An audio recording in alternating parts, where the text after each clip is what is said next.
And we welcome you to the latest edition of AFA Today on this Thursday. We are so glad that you're with us. If you're watching on the American Family Channel, that's a live shot of Times Square, just outside our New York studios here at AFA Today. Kevin McCullough, honored to have your company as we are kicking off yet another day of intrigue and mystery as it appears in the battles that we are facing for our freedoms. Kevin McCullough, so glad to have you with us. The phone number, as always, 888-589-8840. This morning, the New York Post, putting it this way in print, bowing to pressure, President Obama on Thursday announced changes to his health care law to give insurance companies the option to keep offering consumers plans that would otherwise be canceled. Now, before we get to any other part of that story, I have a very important question to ask those of you that are maybe thinking the way I am. Wait a minute. How does that work? Because I honestly do have a significant question about that. How does that work? The president saying that he can change his health care law. Now, I know that there's a legislative process in our country where maybe you watched it on Saturday morning like I did 40 years ago, how a bill becomes a law. One way that it doesn't become a law is a president just deciding I'm just going to change a law. But today, the president announcing changes to his law. Now, how does this work, friends, in a constitutional construct? I pass a law. Now, I admit it's 2,070 pages and way too much for any single person of civilized mind, non-crazy person to sit there and read 2,070 pages. And I admit there's a million pages of regulations that have been written to interpret what the 2,007 pages actually say. But here's what I want to understand, friend. Where in that law did we give the executive the power to just up and decide he's going to change it? Because, see, what I was under the impression of was that if you pass a law, that law has to be the law until the legislature changes it. So the president can just come out and just stroke of his pen say, well, I'm just going to change this today. How does that work? I don't remember reading that in my civics class. I don't remember that part of the discussion in my youth and government program. Now, I remember when I went through the mock legislature in high school that if there was a law passed and we didn't like it, we had to pass another law to try to overcome it or to repeal it or to change it. But it always had to go through the legislative process. So who suddenly died and made the executive both the legislature and the executive? Should we just go ahead and give them the courts as well? Should we just make it all one encompassing position and call it the one? Kev, you're so upset. It sounds like what the president's announcing is probably a good thing. I don't care if he makes pigs fly. Is it what is supposed to be? I'm not defending the law as it is now. I didn't like it. And by the way, the last few days I've been watching friends on Facebook. Just every time you can tell when another friend has had a insurance policy canceled, because then first time in like years they're paying attention to anything political, and they're all of a sudden kvetching about, I didn't know it was going to be all this and this. And I'm starting to respond the same way to each one of them on their Facebook feeds. I'm starting to reply, yeah, and for all of you that called me a racist in 2009 for trying to tell you that this was going to happen, what do you think of it now? I'm not winning friends or influencing people. Those are just little venting comments that I'm making so that I feel better in the process. Because every single person that did say, racist, you don't want people to have health care. Now, millions of them are now getting canceled policies. And today, the president just wakes up.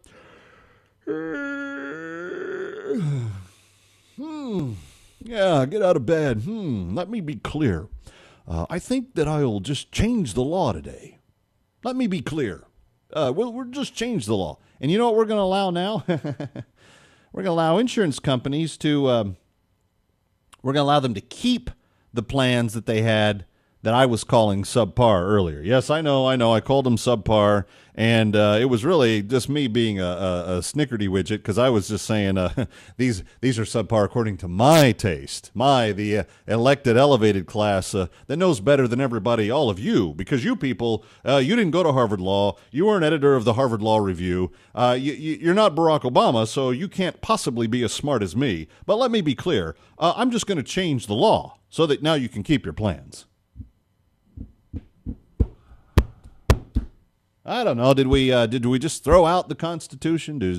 Does anybody pay attention to what's actually written down in the law books anymore?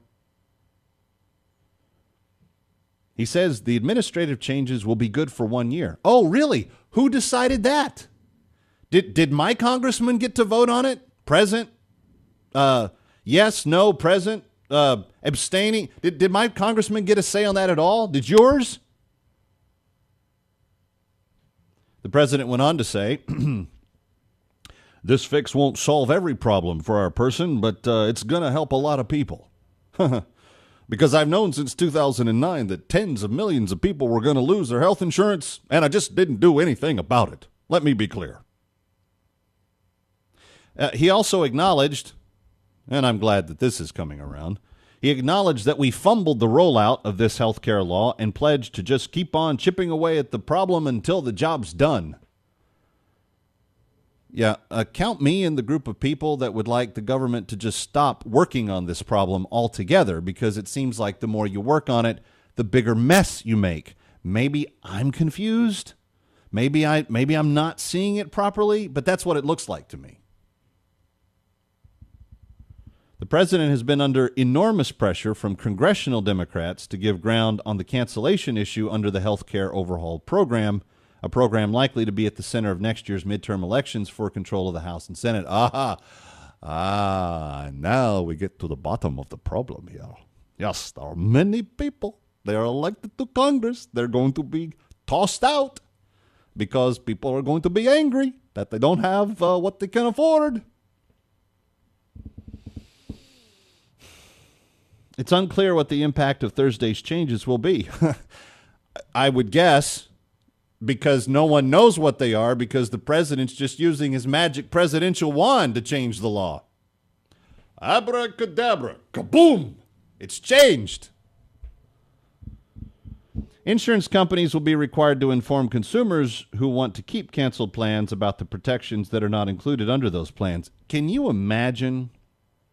Just think this through with me for a second. Kevin McCullough, glad to have you with us today. You can tell I'm off to a raging start. Can you imagine? Just think it through.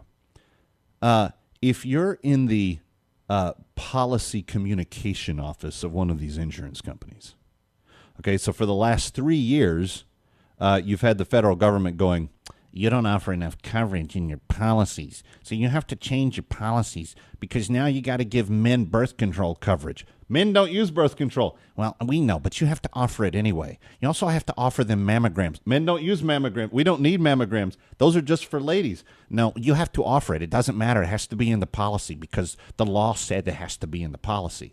Well, if we do that, it's going to artificially inflate the price to a severe degree. This is insane. We're going out of the insurance business. Well, and you got to do what you got to do. So then the insurance company says, okay, we're sending out all the letters. This has happened, friends. I have employees that have had their policies canceled. Okay? They're done.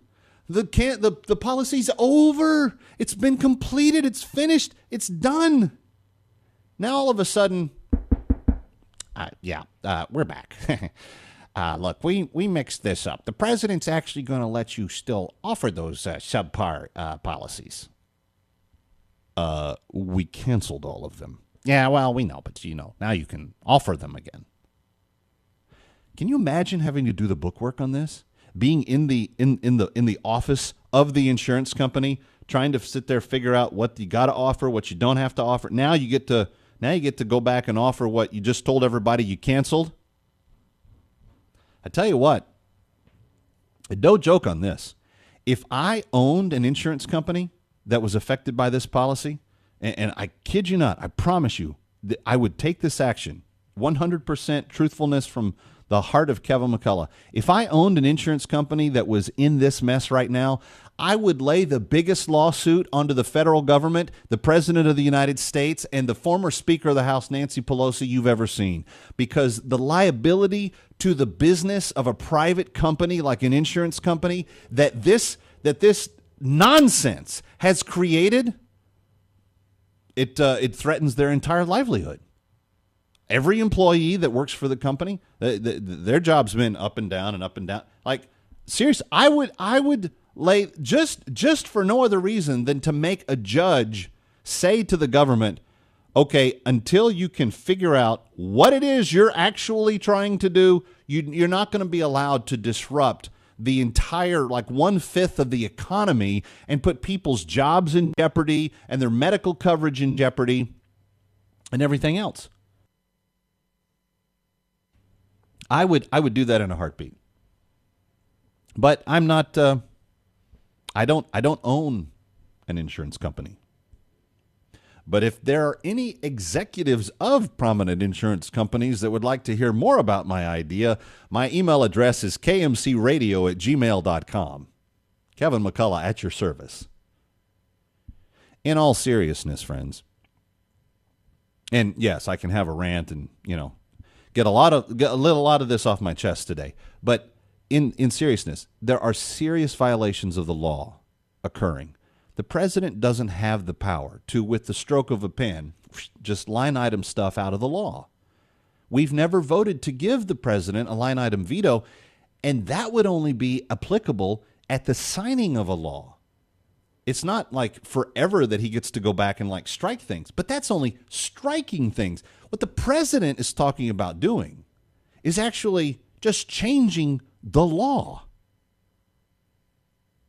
Just saying, well, here's the changes to the healthcare law. No, nobody voted on that. That didn't go through committee. That didn't get anybody's votes on the floor. You can't just do that. Just announce changes.